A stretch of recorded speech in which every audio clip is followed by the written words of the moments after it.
નમસ્કાર મિત્રો, જો તમે ગુજરાતની અંદર હોલમાર્ક સર્ટિફિકેશન સેન્ટર બનાવી રહ્યા છો, ઘરેણાં અને અલગ અલગ પ્રકારની વસ્તુઓમાં હોલમાર્ક ફરજિયાત થઈ ગયો છે, તો આવું હોલમાર્ક સેન્ટર જો તમે બનાવી રહ્યા છો તો તમે જે તમારો પ્રોજેક્ટ શરૂ કરી રહ્યા છો એ પ્રોજેક્ટ શરૂ કરવા માટે જે સેટઅપ ઊભું કરવું પડતું હોય છે.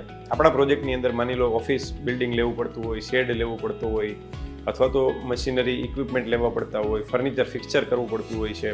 તો આ બધા જ જે ખર્ચા આપણે કરીએ છીએ, કેપિટલ કોસ્ટ કરીએ છીએ, કેપિટલ એક્સપેન્ડિચર કરીએ છીએ, આ એક્સપેન્ડિચર કરવા માટે, આ ઇન્વેસ્ટમેન્ટ કરવા માટે જનરલી આપણે પ્રોજેક્ટ રિપોર્ટ બનાવીને નેશનલાઇઝ કે કોઓપરેટિવ બેંકમાંથી આપણે લોન લેતા હોઈએ છીએ, ટર્મ લોન લેતા હોઈએ છીએ.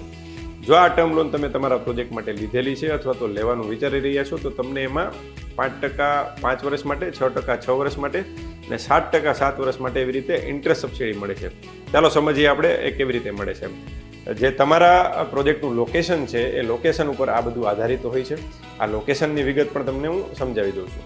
ગુજરાત આત્મનિર્ભર સ્કીમ 2022 અંતર્ગત ગુજરાતના અલગ અલગ તાલુકાઓને અલગ અલગ કેટેગરીમાં ડિસ્ટ્રીબ્યુટ કરેલા છે. જેમ કે આપણે કેટેગરી 1, 2 અને 3 એવી રીતે કરેલા છે. માની લો કે તમે રાજકોટ તાલુકા અને રાજકોટ જિલ્લા, રાજકોટ સિટીની વાત કરો છો તો એ કેટેગરી 3માં આવે છે. ગોંડલ તાલુકો અને એની વાત કરો છો તો કેટેગરી 2માં આવે છે. પણ ચોટીલાની વાત કરો છો તો ચોટીલા તાલુકો જે છે એ કેટેગરી 1માં આવે છે. ઇન્ટરેસ્ટ સબસિડી જે છે એ ડિપેન્ડ કરે છે કે તમે કયા તાલુકાની અંદર, કઈ કેટેગરીના તાલુકાની અંદર તમે તમારું યુનિટ શરૂ કરી રહ્યા છો, એના ઉપર તમને સબસિડી મળશે. આ એક્ઝામ્પલમાં આપણે સમજ્યા ચોટીલા, ગોંડલ અને રાજકોટની વાત કરીએ તો જો તમે રાજકોટની અંદર સર્વિસ યુનિટ ચાલુ કરો છો, જે આપણે વાત થઈ એ મુજબ, તો તમને 5% ઇન્ટરેસ્ટ સબસિડી 5 વર્ષ માટે મળે છે. ગોંડલની અંદર કરો છો તો 6% ઇન્ટરેસ્ટ સબસિડી 6 વર્ષ માટે મળે છે. અને એ જ વસ્તુ ચોટીલાની અંદર તમે શરૂ કરો છો તો 7% ઇન્ટરેસ્ટ સબસિડી 7 વર્ષ માટે મળે છે.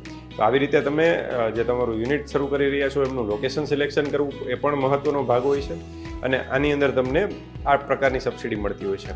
ખાસ કરીને જ્યારે તમે આ યુનિટ બનાવવાનું વિચારો છો ત્યારે તમે કયા કોન્સ્ટિટ્યુશનમાં બનાવો છો, ઇન્ડિવિજ્યુઅલ કેપેસિટીમાં, પ્રોપ્રાઇટરશિપમાં કરો છો, પાર્ટનરશિપમાં કરો છો, LLPમાં કરો છો, પ્રાઇવેટ લિમિટેડ કંપની બનાવો છો, એમાં પણ ઘણો બધો ફેર પડતો હોય છે. જેમ કે તમે જો ઇન્ડિવિજ્યુઅલ છો અને વુમન એન્ટરપ્રિન્યોર છો તો તમને 1% એડિશનલ ઇન્ટરેસ્ટ સબસિડી મળતી હોય છે. તમારી એજ 35 વર્ષથી નીચેની છે તો પણ તમને 1% એડિશનલ ઇન્ટરેસ્ટ સબસિડી મળતી હોય છે. જેમ કે તમને 5% મળવાપાત્ર છે રાજકોટની અંદર, તો એ 5% વાળા વુમનના કેસમાં 6% થઈ જાય અને એ વુમન 35 વર્ષથી નીચે હોય તો 7% થઈ જાય. મેલ કેન્ડિડેટ હોય, મેલ એન્ટરપ્રિન્યોર હોય અને એ કરે છે 35 વર્ષથી નીચે છે તો એમને પણ 5% પ્લસ 1% મળે છે.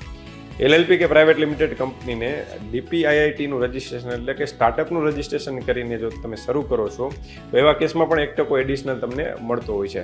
આ ઘણા બધા પ્રકારે તમે ઇન્ટરેસ્ટ સબસિડીનું પ્લાનિંગ કરી શકો છો અને વધુમાં વધુ ઇન્ટરેસ્ટ સબસિડીનો તમે 5%થી લઈને આમ કેલ્ક્યુલેટ કરો તો 9% સુધીનો લાભ લઈ શકો છો.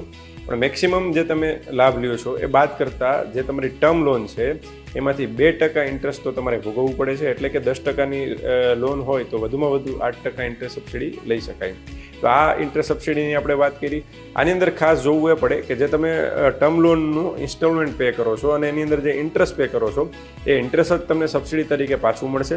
પેનલ ઇન્ટરેસ્ટ કે અધર ચાર્જિસ પેમેન્ટ કરેલા હશે તો એ નહીં મળે. તમે જો ડિફોલ્ટ કર્યો છે કે ભાઈ કોઈ કારણોસર હપ્તા નથી ભરી છે કે આ ડિફોલ્ટ થયેલો છે તો ડિફોલ્ટ પીરિયડનું ઇન્ટરેસ્ટ છે એ પણ સબસિડી રૂપે તમને પાછું મળશે નહીં. અને આવા સર્વિસ યુનિટને ખાસ કરીને 10થી વધારે લોકોને એમ્પ્લોયમેન્ટ આપવું ફરજિયાત છે આ યુનિટ કરો છો ત્યારે. અને GST નંબર લેવો ફરજિયાત છે. તમારું સોફેક લાઇસન્સ હોય તો સોફેક લાઇસન્સ લેવું જરૂરી છે. ઉદ્યમ રજિસ્ટ્રેશન કરવું જરૂરી છે. તો આ બધા જ લાઇસન્સો અને 10 લોકોનો રોજગાર અને જે GSTની વાત છે તમે ફૂલફિલ કરો છો તો તમારું યુનિટ જે છે એ સબસિડી મેળવવાને પાત્ર છે. જો તમે તમારા સર્વિસ યુનિટની અંદર સબસિડી લેવા માંગો છો તો તમારે નેશનલાઇઝ બેંક, કોઓપરેટિવ બેંક કે પ્રાઇવેટ બેંકમાંથી જ લોન લેવી પડશે. NBFCમાંથી લીધેલી લોન છે એ સબસિડી મળવાને પાત્ર નથી થતી. તો ખાસ કરીને બેંક સિલેક્શન વખતે પણ તમારે ધ્યાન રાખવું પડશે.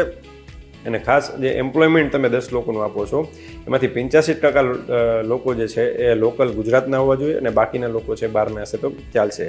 સાથે સાથે તમારે જે એપ્લિકેશન કરવા માટે તમારી પાસે જે ટાઈમલાઈન છે એ એવી હોય છે કે તમારું ફર્સ્ટ ડિસ્બર્સમેન્ટ થાય છે લોનનું, પહેલો હપ્તો લોનનો ઉપાડો છો ત્યારથી 1 વર્ષની અંદર, અથવા તો પહેલું બિલ સર્વિસ પ્રોવાઈડ કરવાનું ચાલુ કરો છો અને સર્વિસ રેન્ડરિંગનું કામ ચાલુ કરો છો એટલે ત્યારથી જે પહેલું બિલ બને છે, પહેલું બિલ અથવા તો ફર્સ્ટ ડિસ્બર્સમેન્ટ બેમાંથી જે મોડું હોય એના 1 વર્ષની અંદર તમારે અરજી કરવાની હોય છે.